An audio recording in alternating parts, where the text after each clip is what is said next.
নমস্কার বন্ধুরা, আদি কথার ব্লগে আপনাদের স্বাগত। আজ রবিবার আর কদিন ধরেই ইচ্ছা করছিল একটু বেরোতে, তো প্রচণ্ড বৃষ্টির জন্য বেরোনো হচ্ছিল না। তো আজকে অবশেষে আমরা বেরোবো। আর আজকে আমরা মাছের বদলে মাছ পেলাম।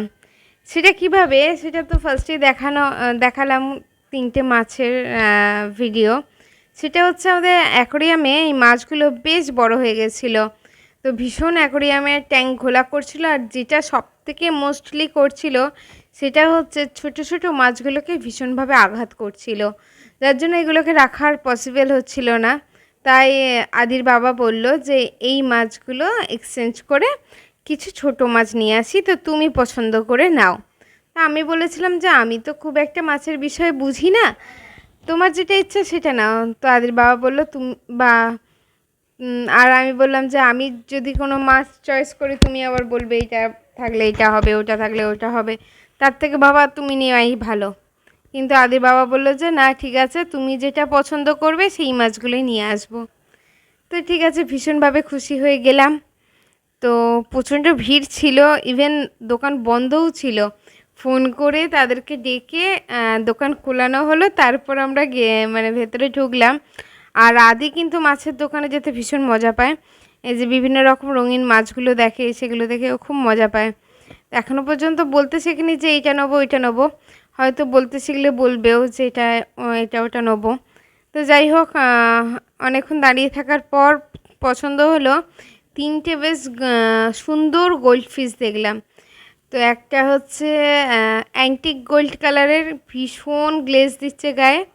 আর একটা হচ্ছে অ্যান্টিক গোল্ডের উপরেই আরও কালো ছোপ ছোপ রয়েছে সেটা। আর একটা হচ্ছে খানিকটা রূপালি আর গোল্ডেন মিশিয়ে একটা মাঝামাঝি একটা কালার।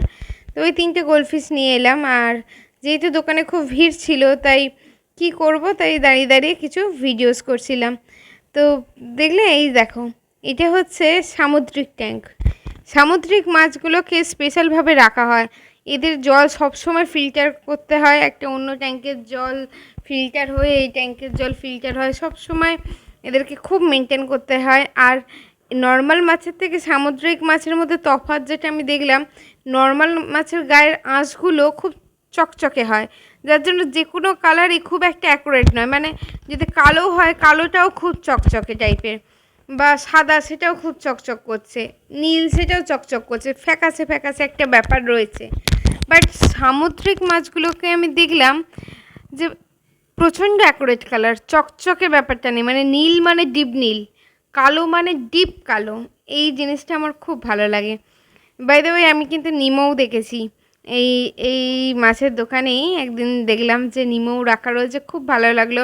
কিন্তু এগুলোকে তো আনা যায় না, আনলেই তাদের যে মেনটেনেন্সটা সেটা ভীষণ কঠিন, যার জন্য এখনও পর্যন্ত রিস্কটা নিইনি। তবে খুব ভালো লাগে দেখতে, তাই দেখার ইচ্ছা হলে মাছের দোকানে গিয়েই দেখে আঁশটা মিটিয়ে নিই। আর এই যে দেখো কত মাছ, এগুলো আদি দেখে ভীষণ মজা পাচ্ছে। আর আদির কিন্তু সামনেই বার্থডে, তো আদির বাবা আর আমি ভীষণভাবে প্ল্যানিং করছি কি করা যায়। আদির মামাও খুব এক্সাইটেড। তো মামা অলরেডি গিফট দিয়ে দিয়েছে, মামা 2000 টাকা আমায় দিয়েছে, দিয়ে বলেছে যে ওর যেটা ইচ্ছা কিনে দিবি। তো কি কিনবো কিছুই বুঝে পাচ্ছি না। আগের বছর তো একটা ওয়াকার কিনে দিয়েছিলাম, ঠেলা ওয়াকার, যেটা নিয়ে এখনও হাঁটেও, ভীষণ মজা পায়। হাঁটে না, রীতিমতো ওটাকে নিয়ে দৌড়ায়। তো এবছর ভাবছি যে কিছু গাড়ি টাড়ি কিনে দেবো। তো দেখা যাক, গাড়ি কিনবো না বন্দুক কিনবো সেটা নিয়েও কনফিউজড। আর এই দেখুন, বললাম না সামুদ্রিক মাছগুলোর কালার ভীষণ অ্যাকুরেট হয়। এই দেখুন, নীল মানে ডিপ নীল, হলুদটাও দেখুন পুরো অ্যাকুরেট কালার।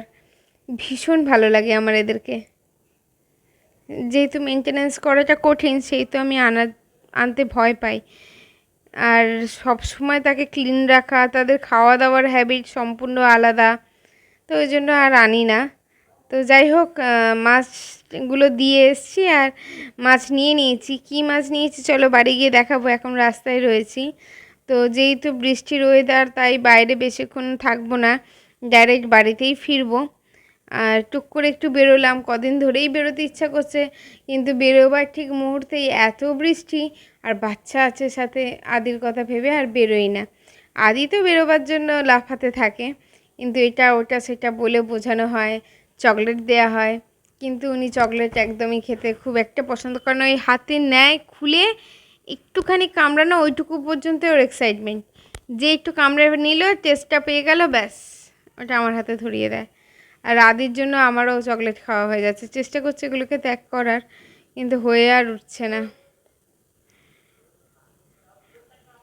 অলমোস্ট আমরা বাড়ির কাছে এসে গেছি, যাবার সময় ভীষণ তাড়া ছিল, কেননা মাছগুলোকে নিয়ে যাচ্ছি।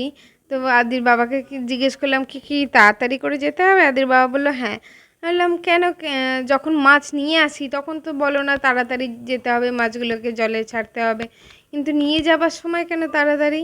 বললো মাছগুলো নাকি বাড়িতে থাকতে থাকতে একটা হোম অ্যাটমসফিয়ারে অভ্যস্ত হয়ে যায়, যার জন্য মাছগুলোকে নিয়ে যাবার সময় তাড়াতাড়ি নিয়ে যেতে হয়, নয়তো ওরা মারা যায়। আর নিয়ে আসার সময় ওরা কিন্তু জানেই যে ওরা কোথাও একটা যাবে, গিয়ে সেখানে থাকবে, আর যেখানে রয়েছে সেটা ওদের পার্মানেন্ট হাউস নয়, যার জন্য নিয়ে আসার সময় কিন্তু ওরা মেন্টালি প্রিপেয়ার থাকে, যার জন্য কিছু হয় না। আধ ঘন্টা 1 ঘন্টা পরও অ্যাকোরিয়ামে ছাড়লে কোনো অসুবিধা হয় না। তো এটা আমি নতুন জিনিস জানলাম। আর আদির বাবা কিন্তু যখনই টাইম পায় মাছেদের সম্বন্ধে ভিডিও দেখতে থাকে, তাই মাছের সম্বন্ধে অনেক বেশি জ্ঞান আছে। মাঝে মাঝে ওর থেকে একটুখানি জ্ঞান নিলে আমারও ভালো লাগে, আর তোমাদেরকে একটু জানালাম। অলমোস্ট আমরা তালডাঙার কাছে চলে এসেছি, আমাদের বাড়ি হচ্ছে চুঁচুড়া তালডাঙায়। তো তালডাঙার কাছাকাছি চলে এসেছি, এবার ঝপ করে বাড়িতে গিয়ে মাছগুলোকে ফার্স্টেই ছাড়া যায় না, মাছগুলোকে অন্য মাছেদের সাথে আগে বন্ধুত্ব করাতে হয়, তাই প্যাকেট সমেতই ওইটাকে অ্যাকোরিয়ামের মধ্যে কিছুক্ষণ ঢুকিয়ে রাখতে হয়। বন্ধুত্ব হয়ে যাওয়ার পর 5-10 মিনিট পর সেটাকে ট্যাঙ্কে ছেড়ে দিতে হয়। এই যে এই 3টে মাছ নিয়ে এসেছি, আর এসে আদির জল তেষ্টা পেয়ে গেছে, তাই নিজেই বোতল খুলে খেতে শুরু করে দিয়েছে। আর এটা এখন বন্ধুত্ব হবে, এদের সাথে একটু বন্ধুত্ব হোক, আমরা ততক্ষণ একটু চা করে খাই। চলো টাটা। ব্লগটা কেমন লাগলো জানাবে।